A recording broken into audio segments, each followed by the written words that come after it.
Good morning students. ఈరోజు మనం second వీకం income tax క్లాస్లో ఏం చేయబోతున్నాము, ఏ విషయాన్ని మనం ఎదురుకెళ్ళబోతున్నాము అంటే, ప్రీవియస్ క్లాసెస్లో ఇన్కమ్ ట్యాక్స్ అంటే ఏంటి, ఇన్కమ్ ట్యాక్స్ని ఎందుకు విధిస్తారు, ఇన్కమ్ ట్యాక్స్ యొక్క ప్రయోజనాలు ఏంటి, లోపాలు ఏంటి, ఇది ఏ రకంగా మనకి ఉపయోగపడుతుంది అనే విషయాలన్నీ కూలంకషంగా చర్చించడం జరిగింది. మనం ప్రీవియస్ క్లాస్లోనే చెప్పుకున్నాం ఏంటంటే రెసిడెన్షియల్ స్టేటస్, నివాస ప్రతిపత్తి గురించి చెప్పుకున్నాం. ఈ నివాస ప్రతిపత్తి గురించి చెప్పుకున్నప్పుడు ఏం చెప్పామండి అంటే, ఏ వ్యక్తి అయినా సరే, అది ఒక ఇండివిజువల్ కావచ్చు, అంటే విడి వ్యక్తి కావచ్చు, లేదా ఒక భాగస్వామ్య వ్యక్తి కావచ్చు, అంటే ఒక భాగస్వామ్య సంస్థ కావచ్చు, లేదా ఒక సమిష్టి హిందూ కుటుంబ వ్యాపారం కావచ్చు, లేదా ఒక కంపెనీ కావచ్చు, ఒక సొసైటీ కావచ్చు, ఏదైనప్పటికీ కూడా దాని యొక్క రెసిడెన్షియల్ స్టేటస్ అనేటువంటిది చాలా ముఖ్యమైనటువంటి అంశంగా చెప్పడం జరిగింది. అలాగే ఈ యొక్క నివాస ప్రతిపత్తిని, రెసిడెన్షియల్ స్టేటస్ని మనము డిసైడ్ చేసేటప్పుడు ముఖ్యంగా ప్రైమరీ కండిషన్స్, సబ్సిడరీ కండిషన్స్ని ఫుల్ఫిల్ చేశారా లేదా అనే విషయం చూడాలి అని చెప్పి లాస్ట్ క్లాసులో మనం బోర్డు మీద వివరంగా షరతులు 4 కూడా రాయడం జరిగింది, అలాగే చెప్పడం కూడా జరిగింది. ఈ యొక్క ప్రాథమిక షరతులు, ప్రైమరీ కండిషన్స్ ఏం చెప్పానండి అంటే, లాస్ట్ ఇయర్లో ఆ వ్యక్తి 182 రోజుల కన్నా తక్కువ కాకుండా భారత్లో ఉండాలి. అది ఫస్ట్ కండిషన్. 180 రోజుల కన్నా తక్కువ కాకుండా ఇండియాలో ఉండాలి. గత సంవత్సరానికి ముందున్న 4 సంవత్సరాల్లోని 365 రోజులు భారతదేశంలో అతను నివసించి ఉండాలి. అవి ప్రాథమిక షరతులు. సెక్షన్ 6 సబ్ సెక్షన్ 1 ప్రకారం ప్రాథమిక షరతుల్ని ఆ వ్యక్తి ఫుల్ఫిల్ చేయాలి. రెండవది అదనపు షరతులు. ఏంటి అదనపు షరతులు అంటే, గత సంవత్సరానికి ముందున్నటువంటి 10 సంవత్సరాల్లోనూ 2 సంవత్సరాలు అతడు భారతీయ రెసిడెంట్ గా ఉండాలి అని చెప్పాం. గత 10 సంవత్సరాల్లో 2 సంవత్సరాలు అతడు రెసిడెన్షియల్ స్టేటస్ ని కలిగి ఉండాలి. రెండో అదనపు షరతుగా ఏం చెప్పామండి అంటే, గత సంవత్సరానికి ముందున్న 7 సంవత్సరాల్లోనూ 730 రోజులకు తక్కువ కాకుండా అతడు భారత్లో భౌతికంగా నివసించి ఉండాలి అని చెప్పి అదనపు షరతులు చెప్పాం. అయితే ఈ ప్రాథమిక షరతులు, అదనపు షరతుల్లో ప్రాథమిక షరతులను తృప్తిపరిచి అదనపు షరతులు 2 తృప్తిపరిస్తే అతడు ఆర్డినరీ రెసిడెంట్ అని, ప్రాథమిక షరతులు తృప్తిపరిచి అదనపు షరతుల్లో 1 షరతును మాత్రమే తృప్తిపరిస్తే అతడు నాట్ ఆర్డినరీ రెసిడెంట్ అని, ప్రాథమిక షరతు ఏ ఒక్కదాన్ని కూడా అతడు తృప్తిపరచకపోతే అతడు నాన్ రెసిడెంట్ అవుతాడని చెప్పానండి. ఏమంటే మీ అందరికీ గుర్తుంది కదా, రెసిడెన్షియల్ స్టేటస్ కట్టేటప్పుడు, నివాస ప్రతిపత్తి కట్టేటప్పుడు రెసిడెంటా నాన్ రెసిడెంటా, నాన్ రెసిడెంట్ అంటే నాన్ రెసిడెంట్ అని చెప్పేస్తాం. ఒకవేళ రెసిడెంట్ అయినట్టయితే ఆర్డినరీ రెసిడెంటా నాట్ ఆర్డినరీ రెసిడెంటా అనే విషయాన్ని మనం తెలియచేయాలి. ఆర్డినరీ రెసిడెంట్ అంటే ఏం చేయాలండి అంటే, ప్రాథమిక షరతులను తృప్తిపరుస్తూ అదనపు షరతుల 2టిని తృప్తిపరిస్తే అతడు ఆర్డినరీ రెసిడెంట్. ప్రాథమిక షరతులను తృప్తిపరిచాడు కానీ అదనపు షరతుల్లో ఒకదాన్నే తృప్తిపరిస్తే అప్పుడు అతడు ఏమవుతాడండి అంటే నాట్ ఆర్డినరీ రెసిడెంట్. కాబట్టి అలా కాకుండా ప్రాథమిక షరతుల్లో ఏ ఒక్క షరతుని తృప్తిపరచలేదు, ఇక అదనపు షరతులు తృప్తిపరిచాడా లేదా అనేది మనకు అనవసరం. ప్రాథమిక షరతులను తృప్తిపరచకపోతే అతడు నాన్ రెసిడెంట్ అని చెప్పి మనం చెప్పాలి అని నిన్న మనం చెప్పుకున్నాం. అయితే యాక్చువల్గా ఇది చెప్పాను కదండి, ఇది ఎగ్జామ్లో వచ్చే పెద్ద లెక్క ఏమీ కాదు. 5 మార్కుల్లో ఏమైనా అడగడానికి అవకాశం ఉండొచ్చు. అయితే నివాస ప్రతిపత్తి అనేది మాత్రం మనకు అర్థం కావాలి కాబట్టి ఎదురెదురికి వెళ్ళేటప్పటికి మనం దీని మీద కొన్ని లెక్కలు చేసి చూస్తున్నాం. ముందుగా వ్యక్తుల గురించి చూస్తున్నాం కాబట్టి ఒక ఎగ్జాంపుల్గా ఫస్ట్ సమ్ ఏమని చెప్తున్నానండి, మీకు నోట్ చేసుకోండి. నోట్బుక్లో సమ్ రాసుకోండి. మీకు ఒక 2 దస్తాలు లేదా 3 దస్తాలు వైట్ పేపర్ బుక్ పెట్టుకోండి ఇన్కమ్ ట్యాక్స్కి. దాంట్లో ముందుగా నివాస ప్రతిపత్తి అనే యూనిట్ పెట్టుకోండి, దాంట్లో రాసుకోండి. మీకు లాస్ట్ ఇయర్ లాగే సులువుగా ఉండడానికి వీలుగా మీకు అందుబాటులో ఉన్నట్టయితే టెక్నికల్ సిరీస్ టెస్ట్ పేపర్ తీసుకున్నట్టయితే ఆ సమ్స్ అన్ని కూడా మనం తప్పకుండా కంప్లీట్ చేద్దాం. అది కాకుండా ఇక్కడ మన దగ్గర ఇన్కమ్ ట్యాక్స్ సంబంధించి వైఎస్ కిరణ్మయి అనేటువంటి బుక్ ఉంటుంది. దీన్ని ఫాలో అవుతూ మనం లెక్కలు చేసుకుంటూ వెళ్దాం. ఆ బుక్లో ఈ బుక్లో లెక్కలు కూడా మనం కంప్లీట్ చేసుకోవచ్చు. ఎక్కువ లెక్కలు ప్రాక్టీస్ చేయడం వల్ల మనకి మరింత సులువుగా సబ్జెక్ట్ అర్థమవుతుంది కాబట్టి ఏ ఇబ్బంది కూడా మనకి లేదు. ముందుగా ఫస్ట్ సమ్ ఏం చెప్తున్నారండి అంటే ఫస్ట్ సమ్ ఏం చెప్తున్నాడంటే నోట్ చేసుకోండి. డాక్టర్ శ్యామ్ సుందర్, రాసుకోండి నోట్స్లో. డాక్టర్ శ్యామ్ సుందర్ ప్రసాద్ భారతీయ పౌరుడు. డాక్టర్ శ్యామ్ సుందర్ ప్రసాద్ భారతీయ పౌరుడు. అతడు ఉన్నత విద్య కోసం భారతదేశాన్ని వదిలి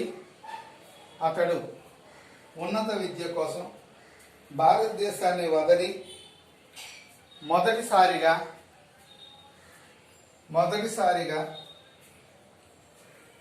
అక్టోబర్ 15 2007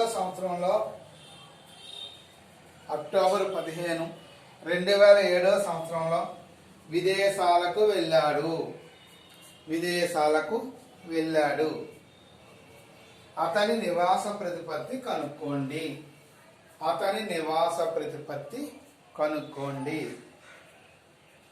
ఇంగ్లీష్ మీడియం కూడా నోట్ చేసుకోండి. Doctor Shyam Sundar Indian citizen. Doctor Shyam Sundar Indian citizen. He went to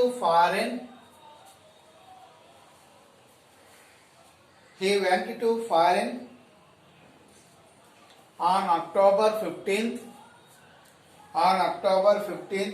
2007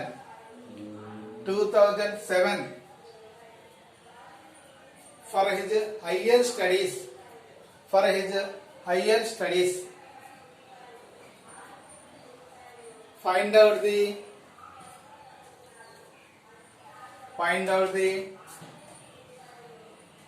residential status of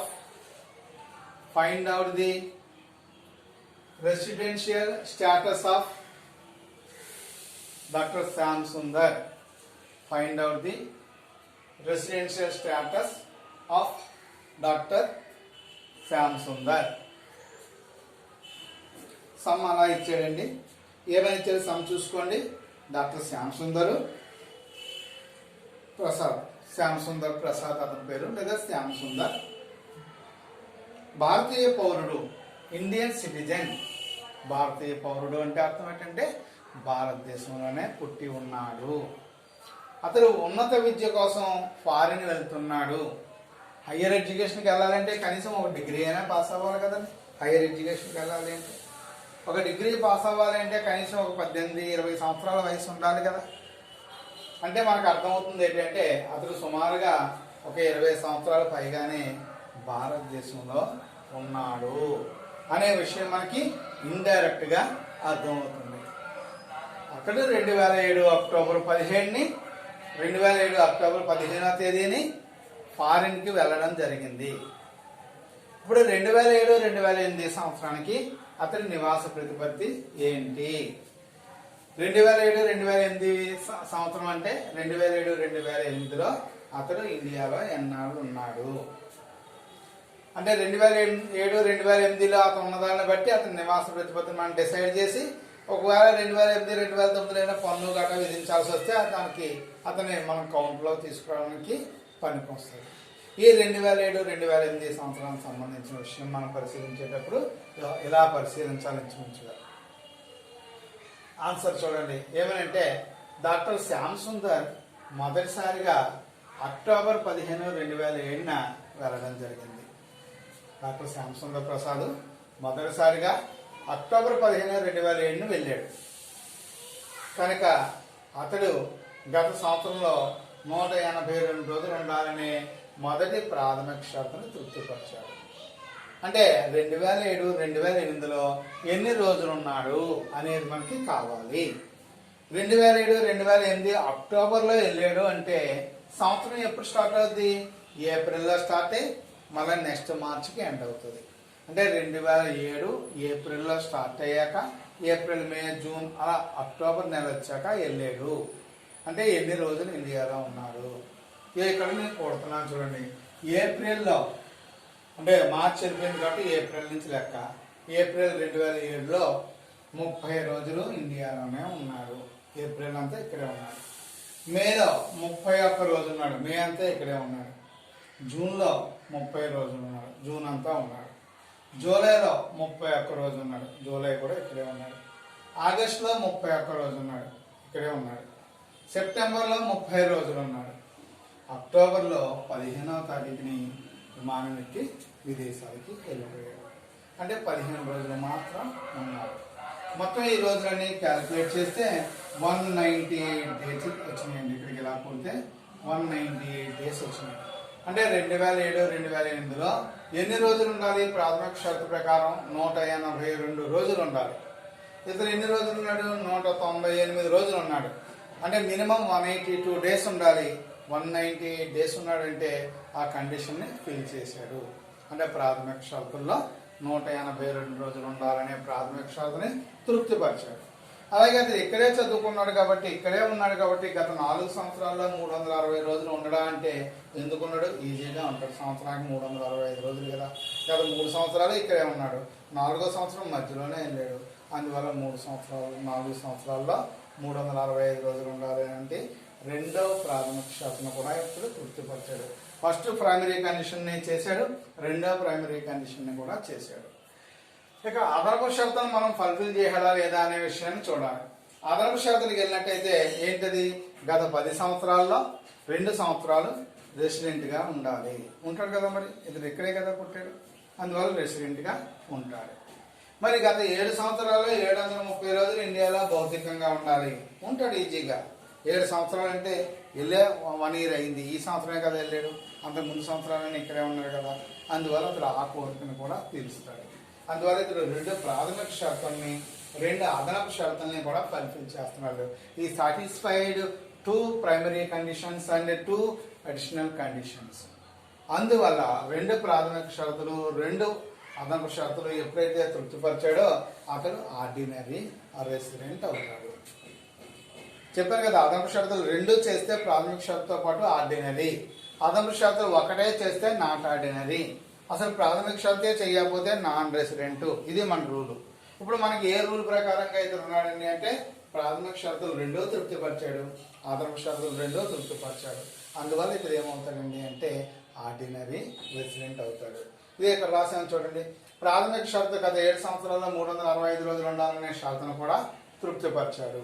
ఇక డేట్లు వేసాను. ఏప్రిల్ 30 నుంచి April, May, June, July, August, September, October వరకు 198 రోజులు ఉన్నాడండి.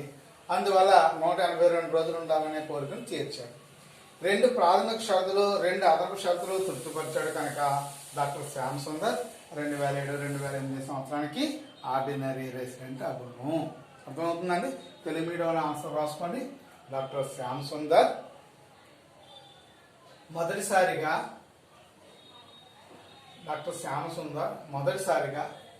అక్టోబర్ 15, 2007న విదేశాలకు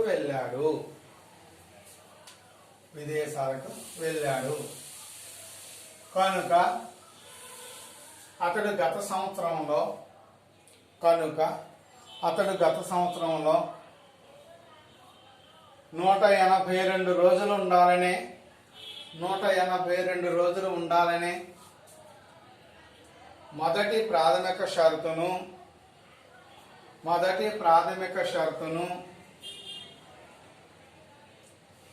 గత 4 సంవత్సరాలలో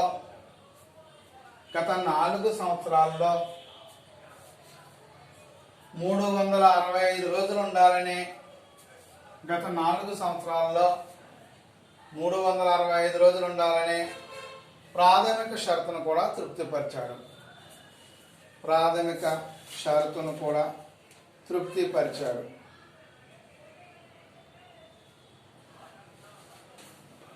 గత సంవత్సరంలో 182 రోజులు ఉన్నాడు. గత గత 4 సంవత్సరాల్లో అంటే గత సంవత్సరం ముందున్నటువంటి 4 సంవత్సరాల్లో 365 రోజులు ఉండాలనే దాన్ని కూడా సాటిస్ఫై చేశాడు. అందువల్ల ఇతడు ఏమవుతాడండి అంటే ఆర్డినరీ రెసిడెంట్ అవుతాడు. ప్రాథమిక షరతును కూడా తృప్తిపరిచాడు. ఇక్కడ ఇలా వేసుకోండి. ఏప్రిల్ 30, మే 31, June 30, July 31, August 31, September 30, October 15, 198 రోజులు ఉన్నాయి. ఆ కింద లైన్లో 2 ప్రాథమిక షరతులు 2 అదనపు షరతులు తృప్తిపరిచినందువల్ల డాక్టర్ శ్యామ్ సుందర్ 2007-2008 సంవత్సరానికి 2007-2008 సంవత్సరానికి ఆర్డినరీ రెసిడెంట్ అగును. ఆర్డినరీ రెసిడెంట్ అగును.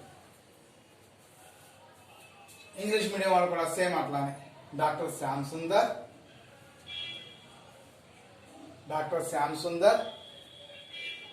went to foreign on October 15, 2007. October 15, 2007. Dr. Syam Sundar went to foreign on October 2007. He satisfies first primary condition. He satisfies first primary condition above 182 days, above 182 days living in India, above 182 days living in India, and also satisfies second primary condition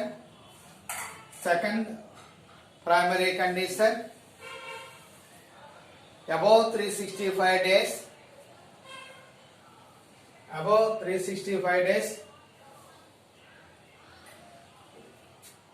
last 4 years, above 365 days in last 4 years.